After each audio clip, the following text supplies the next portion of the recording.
कक्षा 6 के लिए हमारा पाठ नंबर 1 है हिंदी व्याकरण में भाषा तथा व्याकरण। आज हम क्या सीखेंगे? भाषा तथा व्याकरण।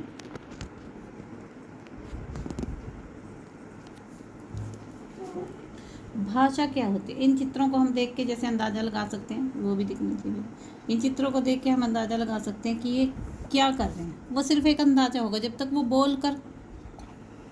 भाषा को हम किसी के शब्दों को हम कैसे ग्रहण, भाषा क्या है? जब हम किसी के शब्दों को ग्रहण करते हैं और अपने विचारों को दूसरों तक पहुंचा देते हैं। वो कैसे होगा? या तो बोलकर या तो सुनकर।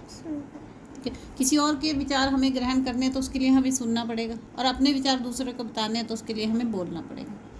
ये तो हो गया भाषा का, जो कि हम उसको कैसे वो कर सकते हैं। भाषा को हम संकेतों से भी समझा सकते हैं, पर वो एक सही वो नहीं होगा, पूरी बात हमें सही से समझ में नहीं आएगी उसमें। तो क्या है? भाषा ध्वनि प्रतीकों की ऐसी व्यवस्था है जिसके द्वारा मनुष्य अपने भावों तथा विचारों का आदान प्रदान। भाषा ध्वनि प्रतीकों की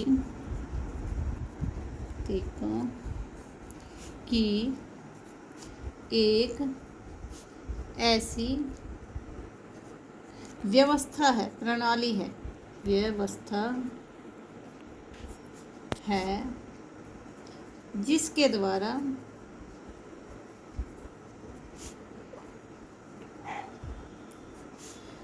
मनुष्य अपने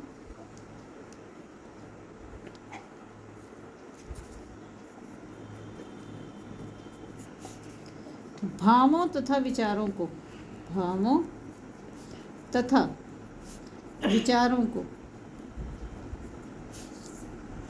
विचारों का आदान प्रदान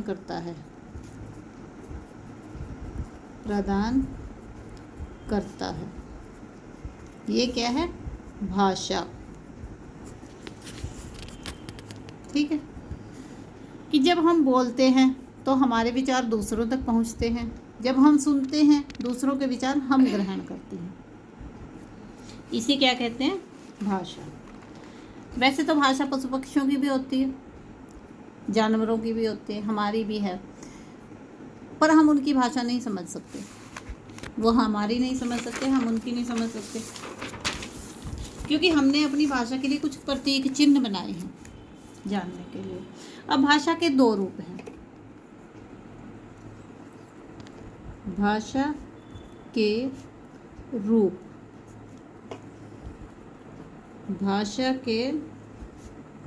दो रूप हैं। पहला,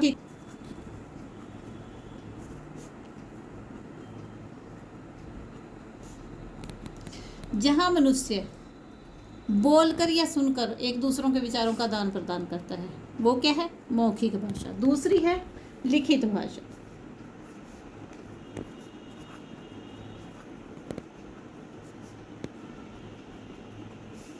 यहाँ तो क्या है?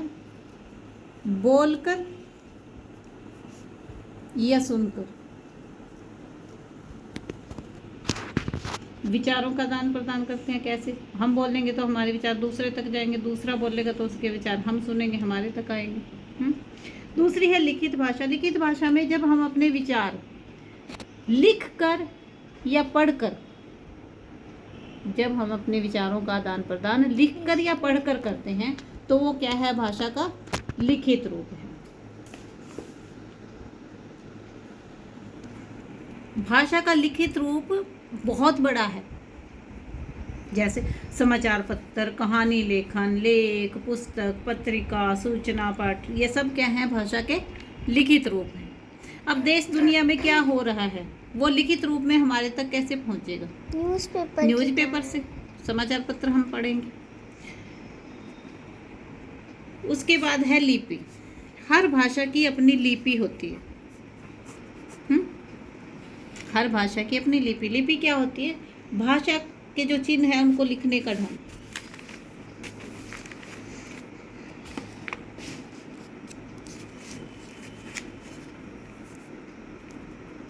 भाषा को लिखने का ढंग मतलब भाषा को लिखने के लिए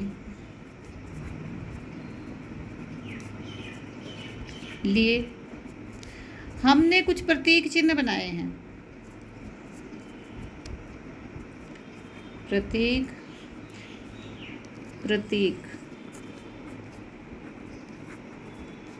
चिन्ह बनाए हैं।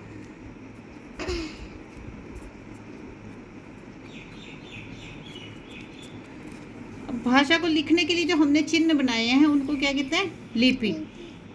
ठीक है, इन्हीं चिन्हों को लिपि कहते हैं।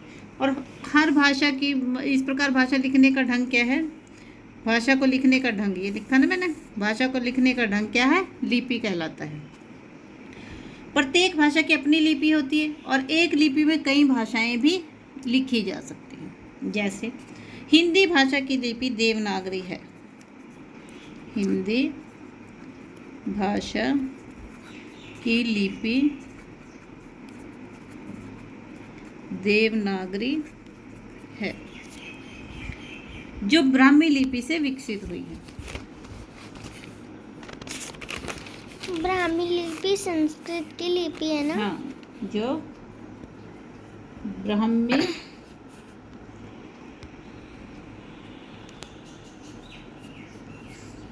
लिपि से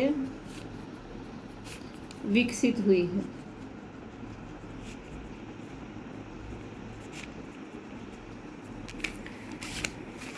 संस्कृत, मराठी, नेपाली, कोंकणी, संथाली आदि लिपियां भी देवनागरी लिपि में लिखी जाती हैं। देवनागरी लिपि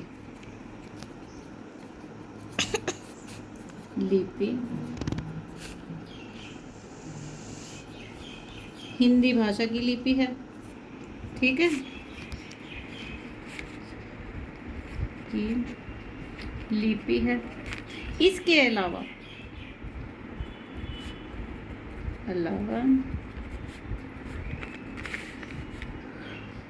संस्कृत,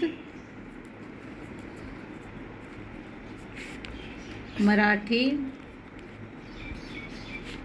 संस्कृत की लिपि क्या है? देवनागरी। संस्कृत, मराठी, नेपाली, कोंकणी और संथाली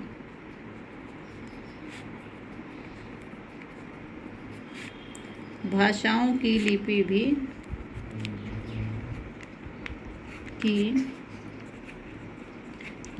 भी देवनागरी लिपि है।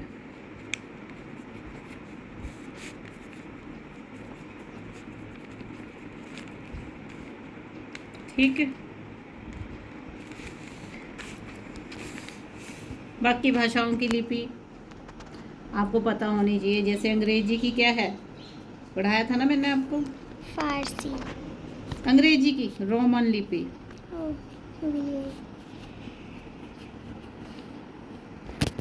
और फ्रांसीसी की क्या है? जर्मन। फ्रांसीसी और जर्मन की क्या है? उनकी भी रोमन लिपि है। फ्रांसीसी व जर्मन भाषाओं की लिपि भी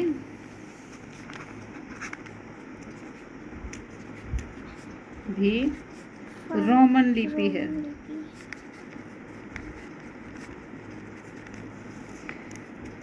और जैसे उर्दू भाषा फारसी लिपि में लिखी जाती है, पंजाबी गुरुमुखी में, उर्दू फारसी और पंजाबी गुरुमुखी,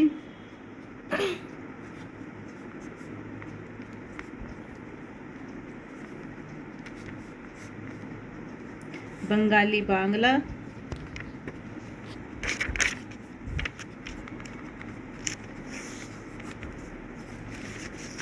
इसके बाद आता है मातृभाषा। मातृभाषा क्या होता है?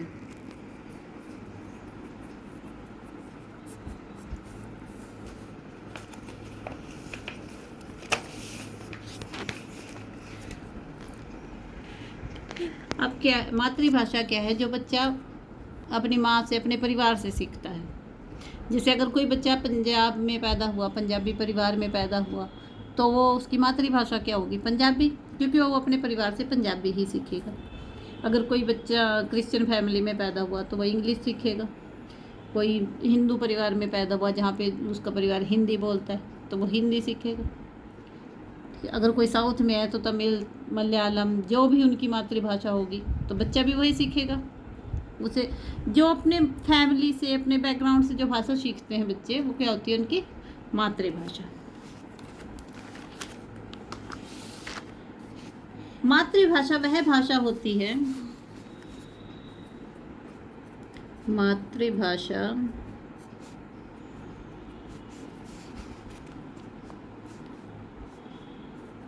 वह भाषा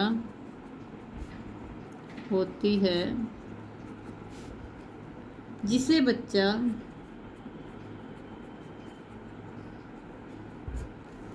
सबसे पहले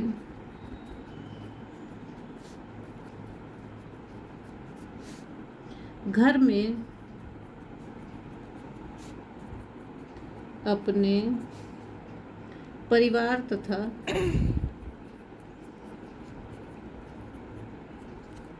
अपनी माँ से सीखता है।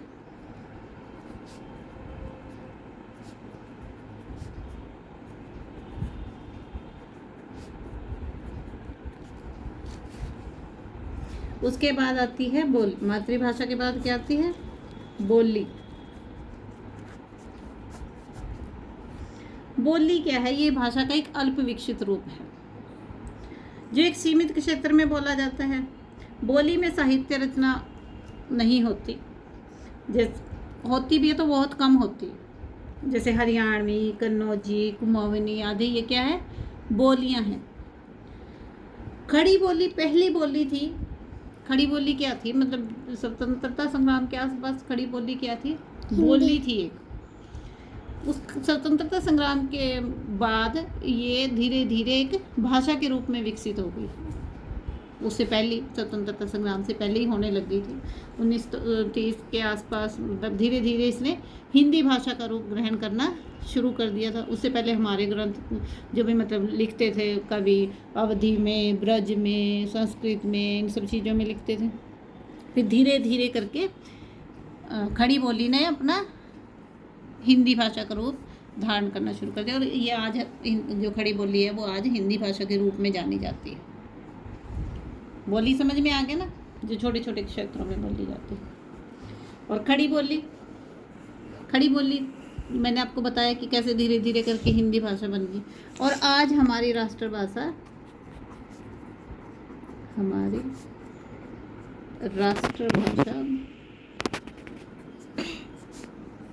हिंदी है, जो कि खड़ी बोली का विकसित रूप है।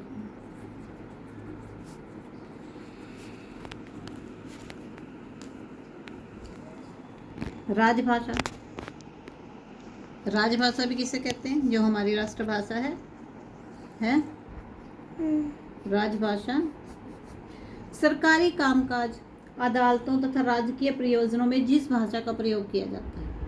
अब हमारे देश में ढेर सारी भाषाएं, सभी को तो यूज़ नहीं कर सकते हम अपने लिए, तो हमारे यहाँ दो जो लैंग्वेज हैं, दो भाषाएं हैं, उनको यूज़ किया जाता है, अंग्रेजी और हिंदी। जिसको इंग्लिश आती है वो इंग्लिश में उसे उनको उन चीज़ों से वो करता है, रिलेट होता है। जिसको हिंदी आती है वो हिंदी से। यहाँ हमारी राजभाषा हिंदी है।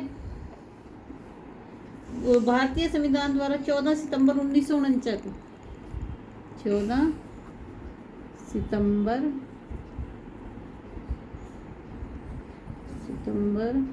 1949 को हिंदी को राजभाषा के रूप में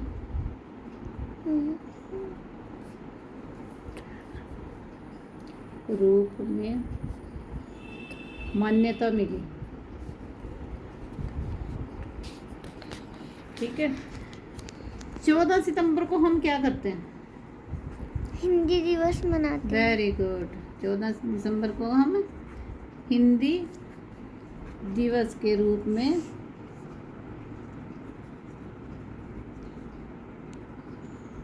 मनाते हैं।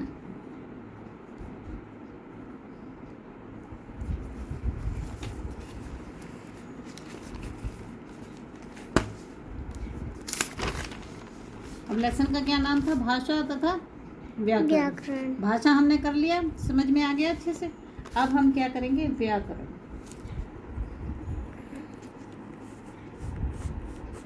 व्याकरण क्या है?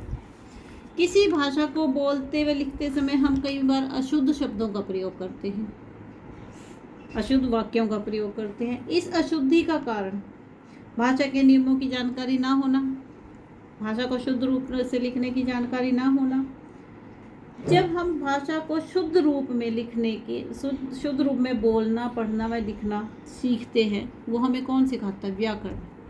व्याकरण से हमें पता चलता है कि एक वाक्य कैसे बनाना है, उसमें किस किस चीज़ की ज़रूरत पड़ती है, कहाँ हमें क्या लिखना है। जब कोई लड़की की बात कर रहे हैं तो हम ऐसे लिखेंगे, लड़की खाना खा रही है। लड़के की बात हम बोलेंगे, लड़का खाना खा रहा है। अब ये खा रही है, खा रहा है, तो ये सब चीज़ें हमें कौन बताता है? व्याकरण। ठीक है, व्याकरण। तो हम व्याकरण पढ़ रहे थे। व्याकरण हमें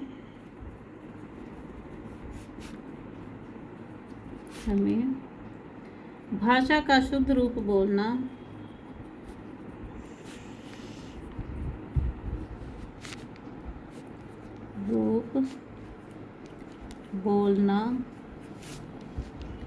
पढ़ना, लिखना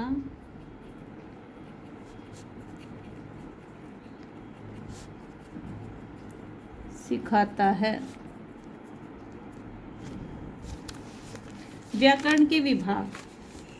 व्याकरण क्या करता है? हमें किसी भी भाषा को शुद्ध रूप से लिखना, बोलना, पढ़ना सिखाता है। व्याकरण हमें बताता है कि हम कहाँ पे गलती कर रहे हैं और उसे हम कैसे सुधार सकते हैं। अब हो गया व्याकरण। हम करेंगे व्याकरण के विभाग।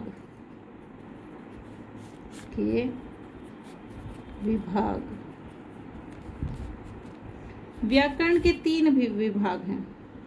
व्याकरण के 3 विभाग हैं।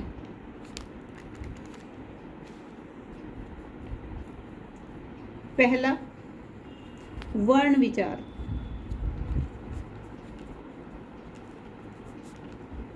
इसमें हम क्या पढ़ेंगे? वर्ण विचार में हम क्या पढ़ेंगे?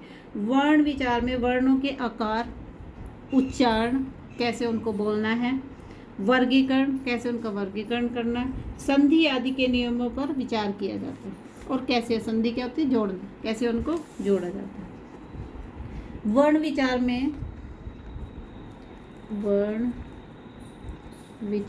में वर्णों के आकार,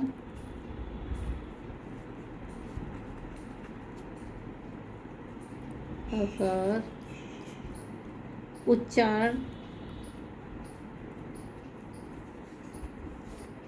वर्गीकरण, संधि आदि के नियमों पर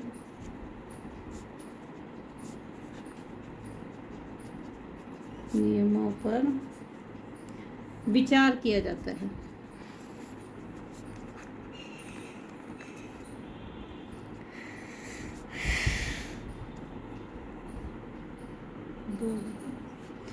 नंबर 2, शब्द विचार।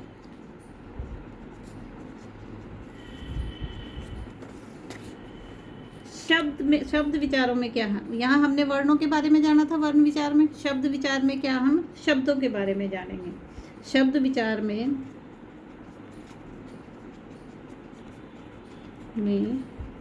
शब्दों के भेद,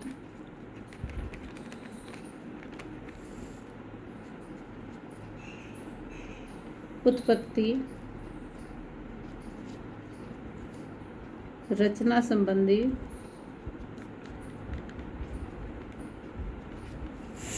नियमों की जानकारी,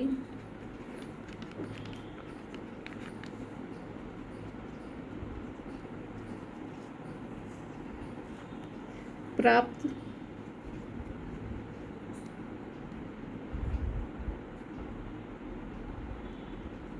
शब्द विकार में शब्दों के भेद, उत्पत्ति, रचना संबंधी नियमों की जानकारी प्राप्त करते हैं। तीसरा क्या होगा? वाक्य विचार।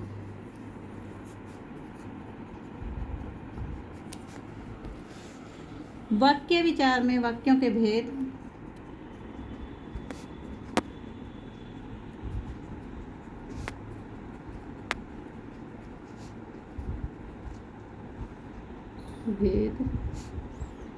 उनके संबंध,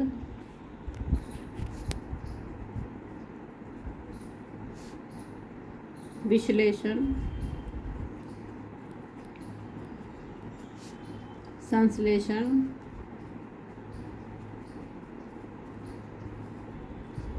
विराम चिन्हों,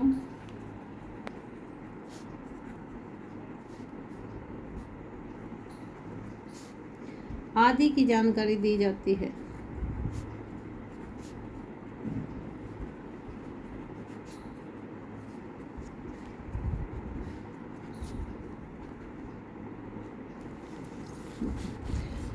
सबसे पहले वर्ण आए व्याकरण में। वर्णों से हमने शब्द बनाने शुरू किए, शब्दों से हम वाक्य बनाते हैं। व्याकरण में क्या है, हमें इन तीनों के बारे में जानकारी प्राप्त करनी है कि वर्ण कैसे बनते हैं, कैसे वर्णों का आकार होता है, कैसे उनका उच्चारण होता है, कैसे उनका वर्गीकरण करना है।